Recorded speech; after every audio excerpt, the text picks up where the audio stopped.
Ate. Robert, dala ko na yung pera. Pero yan lang ang na-withdraw ko na hindi ko questionin ng bangko.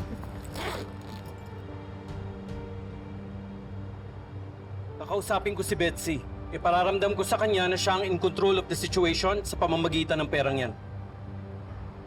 Talaga bang ibibigay natin yan? Paano kung tumakas sila at sakatan pa nila si Gina? Maglalagay po tayo ng tracking device sa isang bundle ng pera. Matitrace po natin sila. Sandali lang, paano si Gerald? Habang tumatagal, lalo siyang napupunta sa peligro. Ayoko mamatayan ng anak. Sila lang nito ulit sa pamilya ko. Pwede naman ho nating hingin na mauna siyang ibigay sa atin. They will release him kapalit ng pera na yan. Robert, alam ko malaki ang kasalanan sa'yo ni Gerald. Pero sana patawarin mo na siya. Tulungan mo siyang mabuhay. Huwag kayo mag-aalala. Nora, pinangako ko sa kanila na maliligtas ko silang lahat.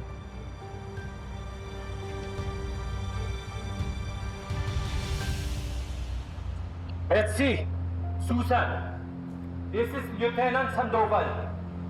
Hawak na namin ang pera na hinihingi ninyo. Hawak na namin yung cash. Kagaya ng napag-usapan. Handa na naming ibigay. Andiyan yung pera.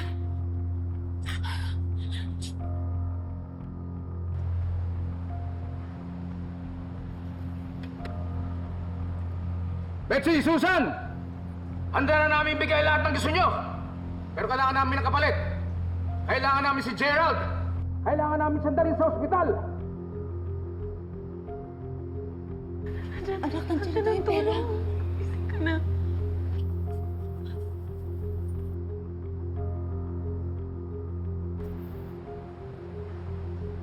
Maraming salamat.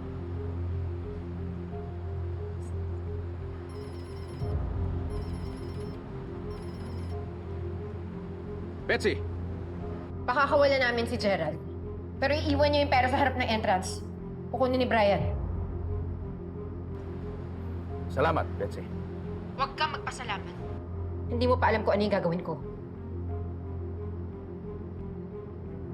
Betsy!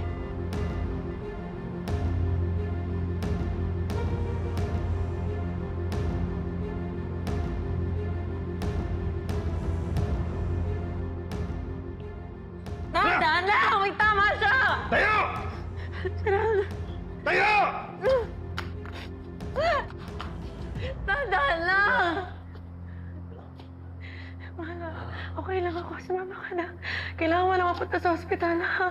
I'll be okay. Sige na. Dalhin niyo na siya. Tara! Gusto ko una ka maligtas, Gina. Dalhin niyo na. Dahan-dahan lang.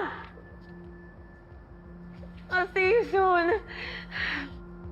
Dami yung drama. Yung sasakyan! Kailangan na rin natin ihanda yung sasakyan! Teka lang yung pera, siguraduhin mo! Baka lokohin na naman tayo ni Robert! Sandali!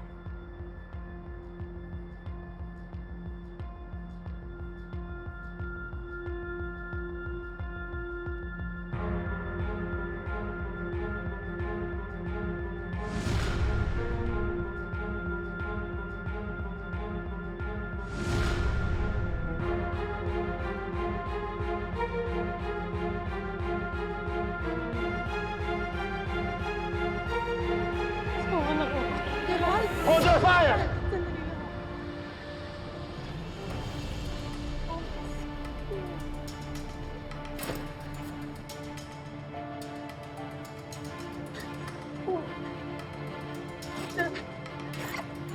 Sandali lang.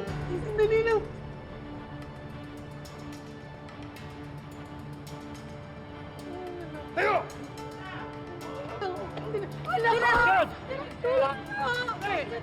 Dali na sa ambulansya, dali! Dahan-dahan.